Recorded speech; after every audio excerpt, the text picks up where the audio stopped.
The purpose of this recording is to give you an overview that was presented on the first day of the Social Emotional Curriculum Coordinating Committee. The learning requirements for that day were to understand curriculum design process, including backwards design, and gain a knowledge of the state grade level expectations regarding social emotional curriculum. The learning goal that we have for our whole committee is that 100% of the social emotional learning curriculum team members will create a board-approved social emotional learning curriculum that meets state and national grade level expectations. The plan that we used to do this is to understand curriculum development process and the district expectation, identify goals for graduates, and identify critical learning requirements for each grade band. The measure we used to make sure we met our targets was plus delta feedback and a quality check of the critical goals and learning requirements. The supports that we used were visual supports, peer review, and cooperative learning. Now, just to give you an overview, what is curriculum? It is the what, not the how. It provides the continuity across all schools, and it should answer the question of what do we want our students to know and be able to do. It guides instruction for student success and ensures that all state standards are addressed. The difference between curriculum and instruction is the curriculum is what you teach, which needs to be district approved, where the instruction is how you teach it, which is more teacher and student driven based. Both are very important to student learning. The difference between a curriculum guide and textbooks. They should complement each other, and in fact when we do a textbook review, we reference the curriculum to ensure that it's meeting all the aspects. The curriculum guide is the overarching framework of what we want our students to know and be able to do, and the textbook are support materials, supplement, clarify, and support the teaching of that curriculum. Why do we need a curriculum guide? Well, first of all, it provides a mechanism for discussing what is best practices in teaching in a certain subject area, and it ensures that all state standards are addressed. Also, it provides that common language across schools when we're talking about students' needs, state standards, and the curriculum for each grade level. It is required by the state of Missouri that school districts have curriculum guides, and it is an expectation that 100% of our teachers use the curriculum. It is also a part of our EES. For the EES, you will find it under Standard 3, which is Curriculum Implementation, that states teachers design lessons aligned with the state, no longer Common Core, and district standards. Teachers facilitate student learning based on those standards, and students master those essential learning objectives based on those standards. Also, you can find it under Standard 1, where it talks about content knowledge aligned with appropriate instruction. Teachers effectively plan for and deliver the essential content of the discipline, which is outlined in the curriculum. Subject matter and learning activities are meaningful and engaging, and students demonstrate mastery and application of the content. The philosophy of the State Department is that of backward design, which is by Mateague and Wiggins, and this is where you consider what you want the students to know when they graduate or by the end of the year, and then you determine how we'll know if the students have achieved those desired results, which is your assessment, and then you design learning activities to get you there. The components of the curriculum are district mission and vision, the graduation goals, the rationale and description of the course, the scope and sequence of the course, alignment both internally and externally, internally being across grade levels, externally being to the standards, learning targets, assessments, and then learning activities. The mission and vision of the district are listed here.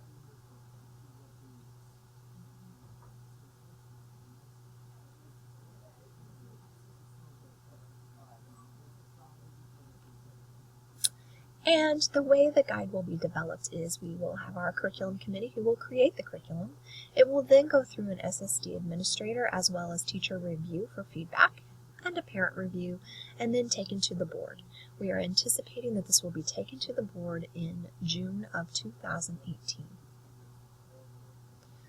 So the process we will use is first creating our graduation goals, which I will share with you in this presentation, our course description, which I will also share with you during this presentation, the learning requirements for each grade band, which will also be shared with you, and then creating the learning targets based on the standard, developing academic vocabulary and essential questions, eventually creating assessments, the scope and sequence, and then meaningful learning activities to support the curriculum.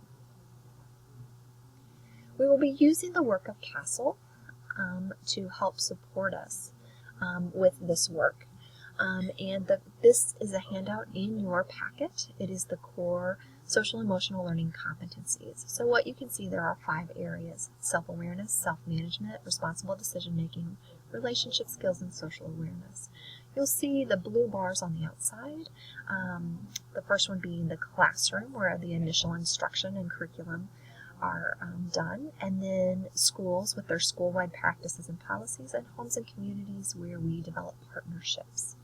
So this is kind of the framework that CASEL uses, and we will be using this framework to help support us.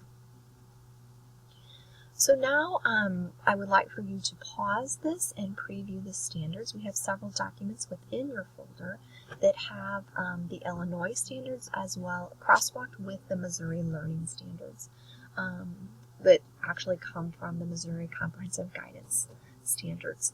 And those will be a couple of the documents that we will be using for this. So if you'll please pause this recording and just review those documents in your folder.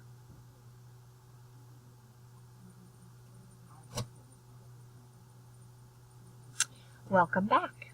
The next step that we did was create the graduation goals, and that was really looking at the skills that we want our students to walk out the door with when they graduate in regards to social and emotional. So we brainstormed some ideas and came back together and came to consensus. Here was just an example that I gave the group for graduation goals related to science.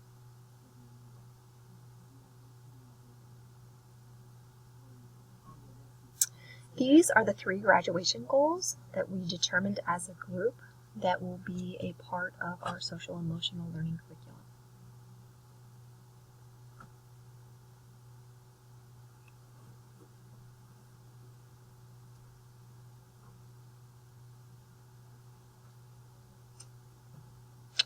The next step in our process was to create a course description.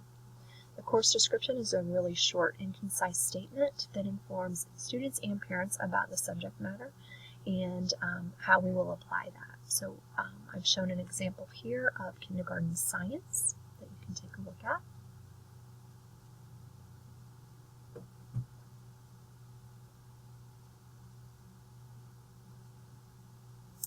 And here's the course description that we came up with for our social emotional learning program.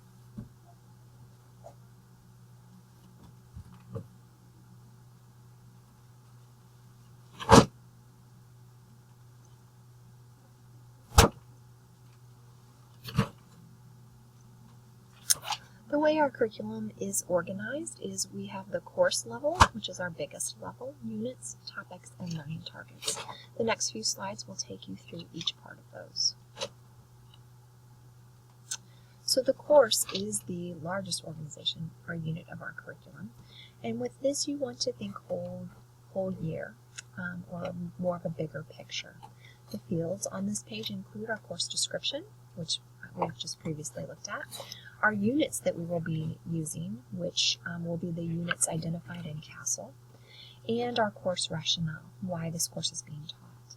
Then we will eventually get down to our learning requirements, which is what we want our students to know and be able to do. An example is kindergarten science. Our units are subunits of the courses, which cover many topics, and they contain a description of that unit, a list of the topics that will be covered in that unit, essential questions, academic vocabulary, materials and resources, adaptations, modifications, and any other attachments that we deem appropriate for that particular unit.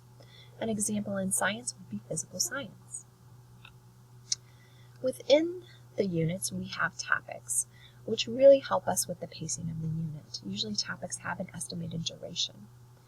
The topic level includes a description of the topic, the learning targets and activities, and attachments as appropriate. So an example of kindergarten science, physical science, a topic would be properties of matter.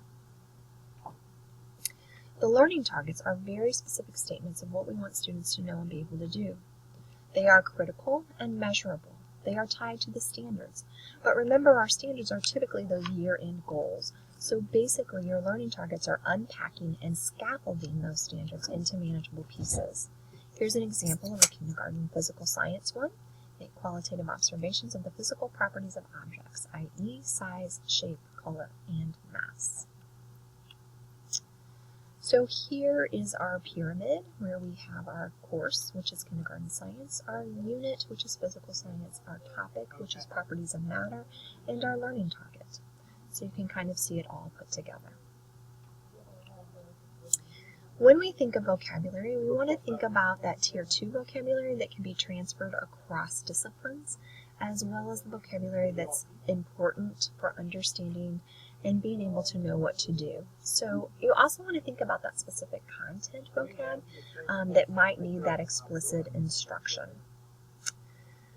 We also develop essential questions. These typically are open-ended, so don't really have a correct or final answer. They are thought-provoking and intellectually engaging. They spark that discussion and debate.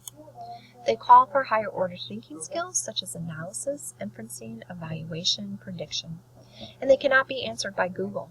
So it really points to those transferable ideas across disciplines and those real-world implications.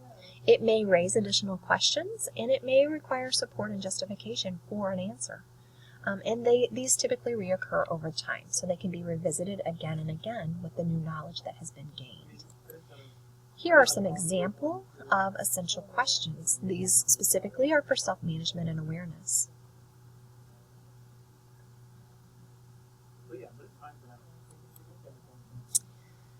So next, the committee reviewed the standards and came up with their critical learning requirements for each grade band. They are on the next few slides. As you can see, these critical learning requirements are divided by the units and then the grade bands. These are also available in the Google folder in a document.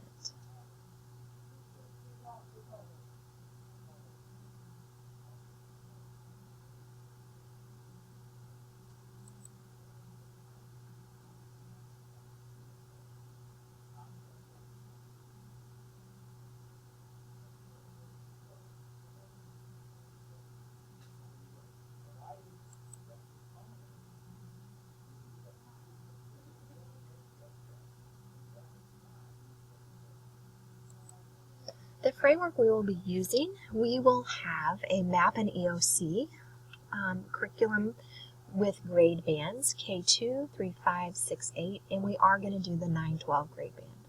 We will also have a MAP-A extension that will be more developmental without the grade bands. We are going to use the core SEL Competencies from Castle as our units, and then we looked at the Illinois and Missouri standards to guide our topics.